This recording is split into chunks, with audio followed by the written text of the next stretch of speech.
മക്കളെ എല്ലാവർക്കും സുഖമാണല്ലോ. നമുക്കിലേക്ക് സുഖമാണ്, നിങ്ങൾക്ക് എല്ലാവർക്കും സുഖമാണ്. നമുക്ക് വിശ്വസിക്കുന്നത് കേട്ടോ. നമുക്ക് നമ്മുടെ വീഡിയോയിലേക്ക് പോകാം. തുടങ്ങി മക്കളെ, തുടങ്ങി. ഞങ്ങൾ കയറി ചെല്ലുമ്പം ഇതാണ് ഹാളിൻ്റെ രീതി. എല്ലാം സ്റ്റാൻഡിൽ വെച്ചിട്ടുണ്ട്. ചടപൊടോന്ന് ഇതെല്ലാം കൂടെ എടുത്ത് നീറ്റ അടുക്കണമെന്ന് പറഞ്ഞു. നിമിഷ നേരം കൊണ്ട് ചെയറും ടേബിളും എല്ലാം ഇട്ട് ഓണസദ്യക്ക് അങ്ങ് റെഡിയായി മക്കളെ. കാനഡയിൽ ഓണത്തിന് മൂഡ് വന്നു കഴിഞ്ഞു, തുടങ്ങിക്കഴിഞ്ഞു ഓണം. അയ്യോ, എസ്സിക്കയുടെ ഓണം അടിപൊളിയായിരുന്നു കേട്ടോ. എല്ലാവരും കൂടെ അങ്ങോട്ട് ജോലി ചെയ്യാൻ തുടങ്ങിയപ്പോഴത്തേക്ക് പരിപാടി റെഡി ആയത് കണ്ടോ. എത്രയും പെട്ടെന്നാണ് എല്ലാം ശരിയായത് കണ്ടോ.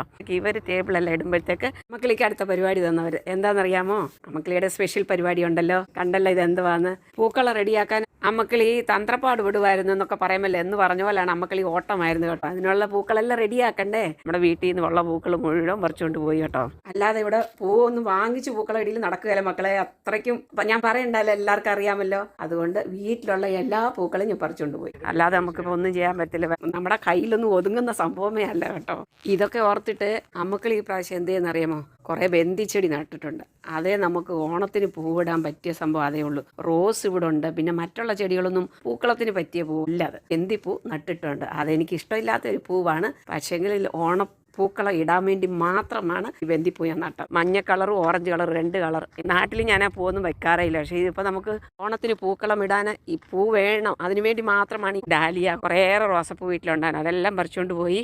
അങ്ങനെ കൈ കിട്ടിയ പൂക്കളെല്ലാം കൂടെ പറിച്ചുകൊണ്ട് മക്കളി അങ്ങ് പോയി കേട്ടോ. എല്ലാം ഇട്ട് പൂക്കളം അടിപൊളിയാക്കാൻ വേണ്ടിയിട്ടാണ് എൻ്റെ പരിപാടികൾ. നമുക്ക് കൂടെ സപ്പോർട്ടിന് ആളുണ്ടല്ലോ. അപ്പം എല്ലാം കൂടെ ഞങ്ങൾ അടിച്ചു പൊളിച്ച് നിമിഷ നേരം കൊണ്ട് പൂക്കളം റെഡിയാക്കി. അവിടെ സെറ്റിങ്സ് എല്ലാം സദ്യയ്ക്കുള്ള പരിവട്ടങ്ങളെല്ലാം റെഡിയായി. അങ്ങനെ നമ്മുടെ പൂക്കളം ഇപ്പം ഏകദേശമൊക്കെ തീരാൻ തുടങ്ങുവാണ്. എല്ലാവരും പരക്കം വായുവാണ് അവിടെ. എങ്ങനെയുണ്ട് അമ്മക്കിളിയുടെ പൂക്കളം? നന്നായിട്ടുണ്ടോ? ഫൈനല്ല നല്ല സെറ്റാക്കി വെച്ചു. എന്നിട്ട് ഞാൻ എന്തോ ചെയ്തെന്നറിയാമോ? പിള്ളേരൊക്കെ ഇതിലെല്ലാം നടന്നുകൊണ്ടിരിക്കുകയാണ്. അപ്പോൾ ചെയറുകളൊക്കെ ഇട്ട് റെഡിയാക്കി. അപ്പം ഞാൻ എന്തോ ചെയ്തോ, അതിലാരും ചവിട്ടാതിരിക്കാൻ വേണ്ടി ഞാനവിടെ 4 സൈഡിലും ഓരോ ചെയർ അങ്ങ് വെച്ചു. പിന്നെ ഈ കാണുന്ന സംഭവം ഉണ്ടല്ലോ, ഇതൊക്കെ ഞാൻ ഉണ്ടാക്കിയതാണ് കേട്ടോ. ഇതൊക്കെ ഓണത്തിൻ്റെ ഒരു ഡെക്കറേഷന് വേണ്ടി ഞാൻ ചെയ്തതാണ്. എങ്ങനെയുണ്ട്, കൊള്ളാമോ? അതുപോലെ ഉണ്ട് ബാനറിന്റെ മേളിൽ കണ്ടോ, അടിപൊളിയായിട്ടില്ലേ? അതൊക്കെ അമ്മക്കിളിയുടെ കൈപ്പണികളായി ഇതെല്ലാം കേട്ടോ. മുത്തുക്കുട അതൊക്കെ വെച്ച് എല്ലാം സെറ്റാക്കി കേട്ടോ.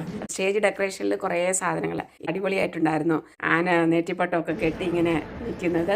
പിന്നെ എല്ലാവരും ആൾക്കാരൊക്കെ വന്നു തുടങ്ങി. ഇങ്ങനെ നമ്മൾ സംസാരവും കാര്യങ്ങളൊക്കെ ആയിട്ട് പരിപാടികൾ ആഘോഷമായിട്ട് അങ്ങോട്ട് തുടങ്ങി. അപ്പോഴത്തേക്ക് ഇല ഇടാനുള്ള പരിപാടികളായി. എല്ലാവർക്കും വിശപ്പ് വന്നു. ഇല നിരത്തി ആൾക്കാർ ചടപൊടോന്ന് എല്ലാം കൂടെ വിളമ്പാനും തുടങ്ങി.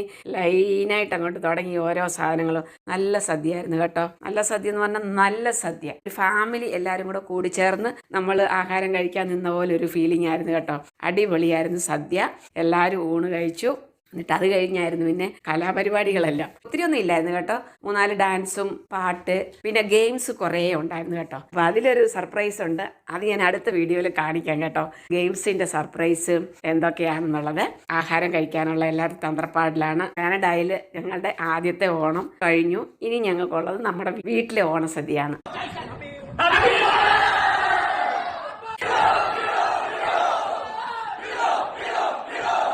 ഇതാണ് അമ്മക്കിളിയുടെ വീഡിയോ.